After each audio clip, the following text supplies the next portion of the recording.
စိတ်ကောင်းကြီးတဲ့အမျိုးသမီးတွေဘာကြောင့်ရက်ဆက်တက်သွားကြတာလဲတခါတလေမှအလွန်စိတ်ကောင်းကြီးပြီးတီးခန့်တက်တဲ့အမျိုးသမီးတွေဟာနောက်ဆုံးမှာတော့ဘာကြောင့်ပြတ်သားပြီးရက်ဆက်တက်တဲ့သူတွေဖြစ်သွားကြတာလဲဆိုတာအကြောင်းပြချက်တွေရှိပါတယ်အမျိုးသမီးတစ်ယောက်ဟာအိမ်နောင်ရေးဒါမှမဟုတ်လူမှုရေးမှာသူမလှုပ်တင်သမျှတီးခန့်တင်သမျှအရာအလုံးကိုအစွမ်းကုန်လှုပ်ဆောင်ခဲ့ပြီးဖြစ်ပါတယ်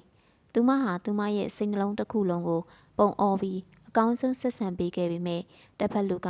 အတိမတ်မပြုတ်ပဲနင်းချီလာတဲ့အခါမှာတော့သူမဟာရဲရဲဆက်ဆက်လမ်းခွဲဖို့ဒါမှမဟုတ်အဆက်အသွယ်ဖြတ်ဖို့စွန့်လွတ်ဖို့တို့ကိုရေးရှည်လိုက်ပါတော့တယ်စိတ်ကောင်းရှိတာဟာကောင်းတဲ့အရာဖြစ်ပေမဲ့အကန့်အသတ်မရှိပဲအမြဲတမ်းတီးခန့်နေရမယ်ဆိုရင်တင်းရဲ့စေတနာတွေဟာတန်ဖိုးမဲ့သွားပြီးတစ်ဖက်လူရဲ့အနှိမ်ခံဖြစ်လာနိုင်ပါတယ်ဒါကြောင့်စိတ်ကောင်းရှိတဲ့နေရာမှာလေပြတ်သားတဲ့မူဝါဒတစ်ခုရှိဖို့လိုအပ်ပါတယ်အမျိုးသမီးတစ်ယောက်ဟာအကြောင်းပြချက်မရှိပဲရက်ဆက်သွားတာမဟုတ်ပါဘူးသူမဟာကိုရောစိတ်ပါနာကျင်ခံစားရပြီးတဲ့နောက်မှာတော့သူမရဲ့စစ်မှန်တဲ့မေတ္တာတွေနဲ့စေတနာတွေကိုပြန်လည်ရုပ်သိမ်းလိုက်တာဖြစ်ပါတယ်။ဒါဟာသူမကိုနာကျင်အောင်လုပ်ခဲ့တဲ့သူပေါ်ရက်ဆက်ပြခြင်းတဲ့သူမကိုသူမပြန်လည်ကာကွယ်ဆောင်ကြောက်လိုက်ခြင်းသာဖြစ်ပါတယ်။